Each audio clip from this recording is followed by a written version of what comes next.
Welcome to the Nonprofit Founders Club. We are starting a series on social media and nonprofits.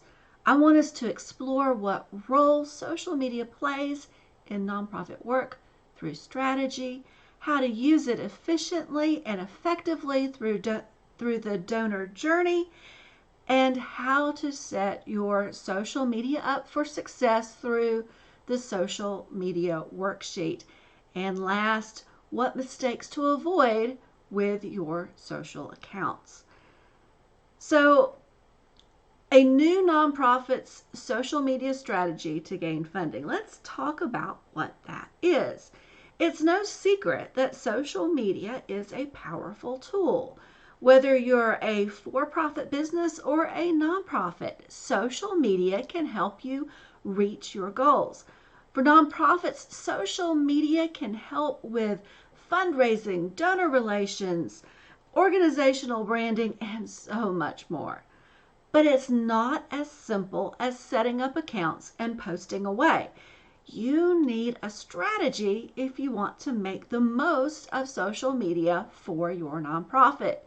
So, we're going to talk about the basics of nonprofit social media strategy and give you some tips for getting started. So, first of all, we start with strategy. One of the common mistakes that nonprofits make with the use of social media is that they jump on a platform because they think they just have to, and begin posting things haphazardly. They are quickly discouraged, or they get overwhelmed when they don't have any strategy. They are quickly to be successful with social media, your nonprofit needs to make a plan that is organized and well thought through so that you are able to achieve your goals for this medium. An overall social media strategy is usually needed. So what are your purpose and goals? Since everything in a particular social media platform is owned by the platform, the ultimate goal of any nonprofit is to convert those potential donors or actual donors to places that you own, like your own donor list. But to do that, you may want some more concrete goals. So let's start with determine the organizational goals your social media will support. These goals should be connected to your strategic and fundraising plans and goals. Is it donor acquisition, retention, awareness, or supporting a fundraising goal? You can have multiple goals, so write them down as SMART goals. That's the specific, measurable, attainable, related, and time sensitive or time constrained goals. So determine your goals and metrics for social media. And to give you some ideas, let's talk about the most common reasons that nonprofits are on social media. So in order to determine your goals, you may be wondering why nonprofits get on social media if because everyone is doing it isn't a reason. And that's what I'm telling you. Just because someone says you need to be somewhere doesn't necessarily mean you need to be somewhere. So how do we figure it out? Well, here are some common reasons nonprofits think they should use social media. So first of all, fundraising. And what you're going to be measuring here are your engagements on fundraising posts.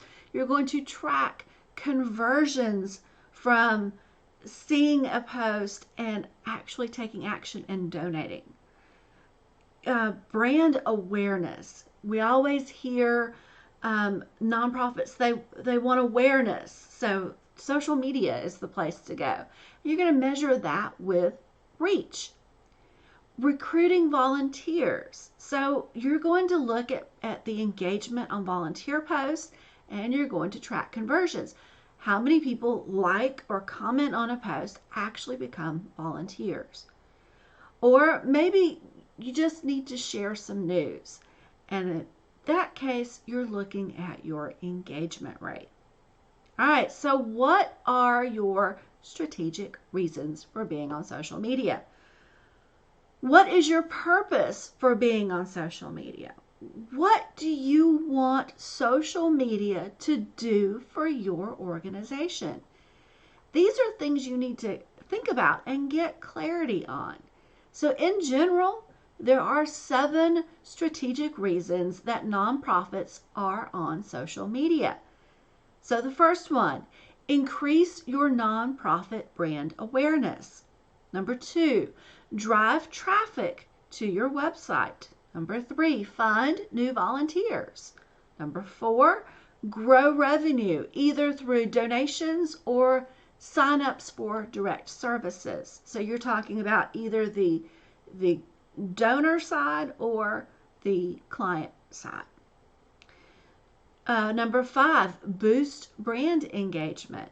So you want to have people looking at your page and liking and commenting and sharing it. That's what boosting brand engagement is. Build a community around your nonprofit. So maybe you want to start a group or even just some like-minded people on your page that can help build that sense of community around your cause. And then number 7, you want to increase mentions in the press. Yes, social media can do that for you. All right, next we want to look at where does this platform fit into your funnel. So let's talk about funnels for just a minute. This might be a new concept. So a funnel is a way of expressing the journey your audience takes when interacting with your organization. It's usually visualized as an upside down triangle. The top of the funnel is the biggest part of the funnel and is typically used to attract people to your nonprofit. The very bottom of the funnel is smaller and represents people who have taken action and converted to the goal of your funnel. If acquiring donors is your goal, the bottom of the funnel is those people who have converted to donors. If donor retention is the goal, converting donors to loyal advocates would be the ultimate goal at the bottom of your funnel. So typically, social media fits into the ideal donor attraction top of the funnel. All right, let's talk about your audience.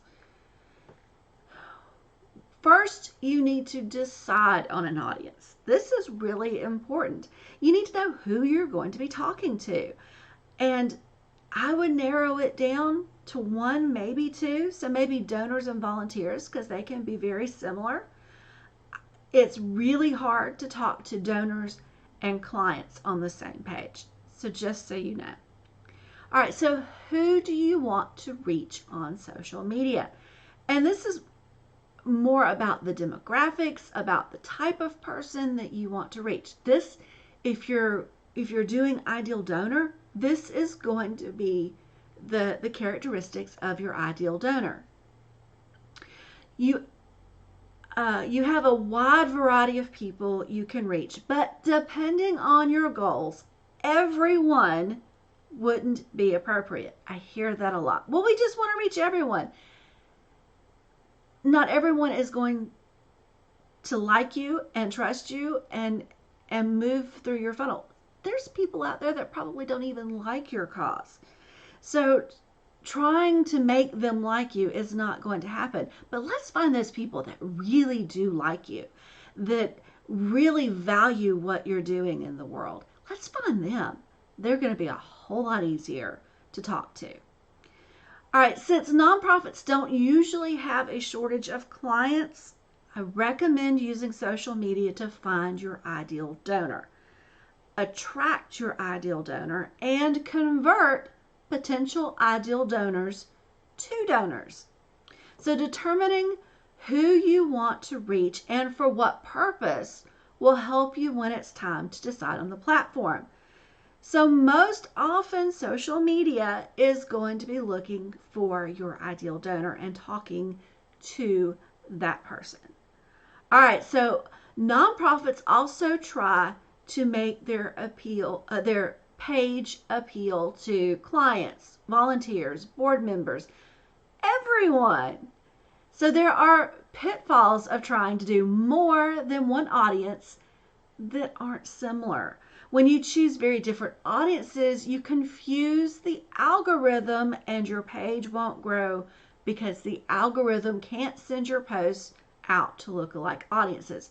We're going to talk more in this series about lookalike audiences and the algorithm, but what I really want you to know and understand and take away from this is that if you try to do too many very, very different audiences, what you're going to do is make it almost impossible for that algorithm, like the Facebook algorithm, to find similar people to send out the post to, which is what we call organic reach.